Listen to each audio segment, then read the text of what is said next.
Did anybody try to talk you out of it? Yes, including a number of people who love me very dearly. Family? Yes, although they always made it clear that if I decided to do it, they'd back me to death. Mm-hmm. But this is a family, and I'm not playing any overly dramatic part here, but you know the reality, Mm-hmm. Carol, that Vietnam, Afghanistan, Yeah. from time to time they would say, Dad, I don't really think you need to go to Afghanistan. So they said, Dad, Your wife, brother, it looks to me like this is not a good idea. Yeah. But in the spirit of those times, I would say, I understand what you're saying, I know you care about me, but I think I need to go. And so I would go. So it was in that spirit, but I don't know that. Look, it's my responsibility. But it makes you very emotional, doesn't it? I can tell. I might argue with the word very. Well, I can see in your eyes that this is, so it was a very tough decision to make. Yes, but Carol, I have the advantage of that I came from people who work with their back in their hands, and it has been long ago and far away. But I've worked stripped to my waist in the Texas sun for less than minimum wage and no benefits. Thank you very much. Mm-hmm. So when someone says it's hard, it's a hard decision, or you have a hard job, I say, Sean, let me tell you, what's hard is be down in that ditch, digging those ditches for those pipelines. So I understand that, and so hard. You're ready for the fight. I get the impression you'd like to go to trial. Yes.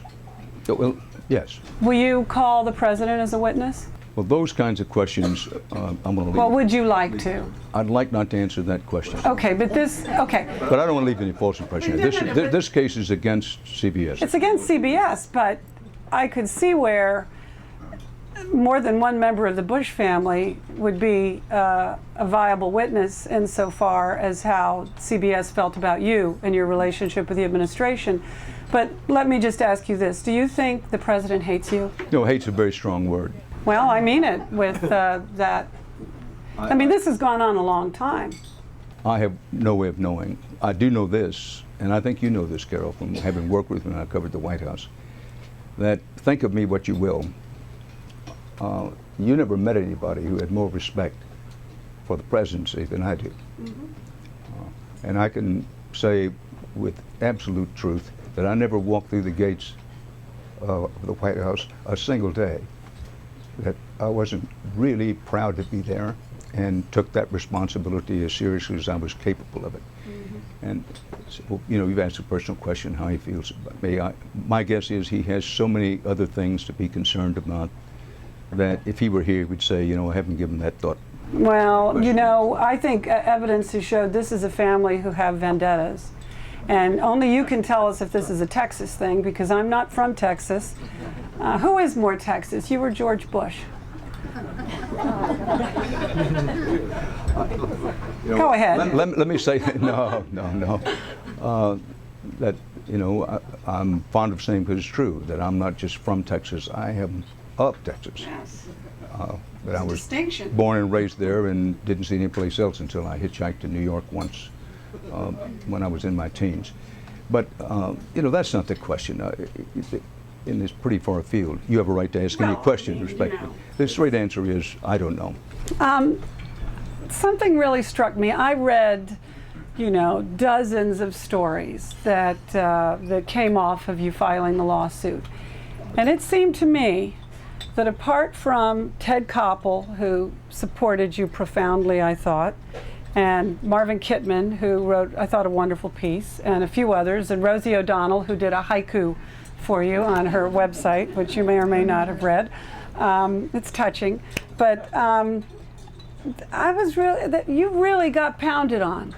You really got pounded on. And I remember you saying to me a long time ago, we were flying somewhere, and you were talking to me about how it wasn't objectivity that people should demand from the press, it's fairness.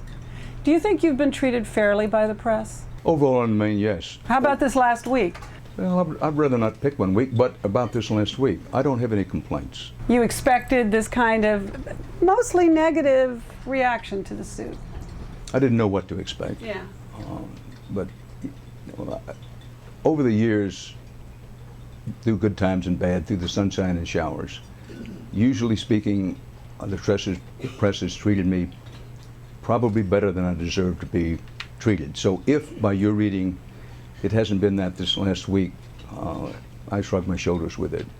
That I do know this, when you're in the vortex of this kind of story, that you're the last person who can judge correctly whether you're being treated fairly or not. Speaking of being treated, the way it usually goes, and I'm not the first person to say this, is that it's assumed that Walter Cronkite shoved Doug Edwards out, and then they say that you shoved Walter out. Which is not true, but go ahead. And CBS shoved you out, and it gets a little sticky here with Bob Schieffer. I don't know that he shoved anybody, but I guess Katie then shoved him out. Do you anticipate Katie being shoved out? I mean, isn't it just the nature of the business? Well, in terms of anticipating, you know, my crystal ball is permanently in the hawk shop.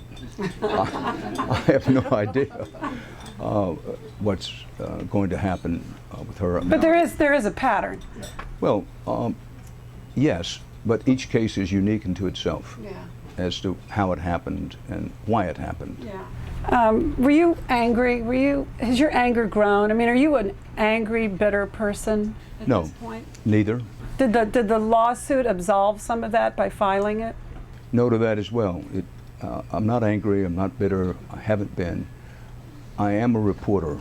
You know, I hope that even people who don't particularly like me for one reason or another or don't have an opinion. Yeah. Oh, people have opinions about you, Dan. I think you can count on that. I've noticed that, but you know, I think my record shows that I'm a reporter. Right. And this is a story. What went on in CBS? Number one, what happened? What really happened, as opposed to say to what somebody wants me and others to believe happened, and perhaps more importantly, why did it happen, and why did it happen that way?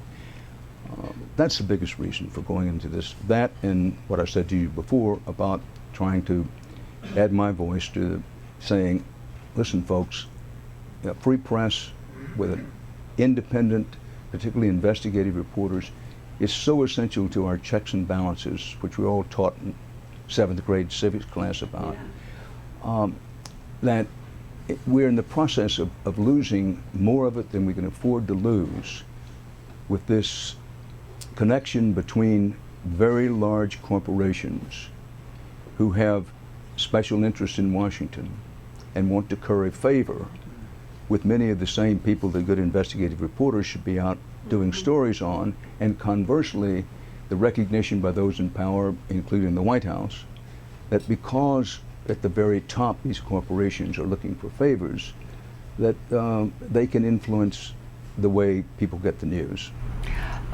Roger Mudd is writing a book about CBS News. Has he interviewed you? He has. How do you think he's going to treat you in the book? Do you have any sense of that? I know Roger well.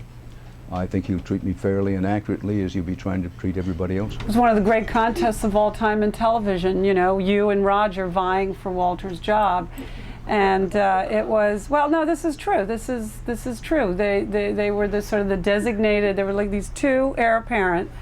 And I mean, this is, you know, CBS is like the Marines, and nobody worries about manners, you know, it's just always getting it done. And nobody, if you've never worked there, you don't know that it's a culture like no other. But it is true. It was Dan and Roger and Walter and hit Walter's seat, and they would trade off between the two of you, filling in. That's how we met. What did that feel like to you, being in this contest for this job? I mean, was it that you wanted to be an anchorman, or was because you were put in this position you felt, well, I guess I better want to be the anchorman?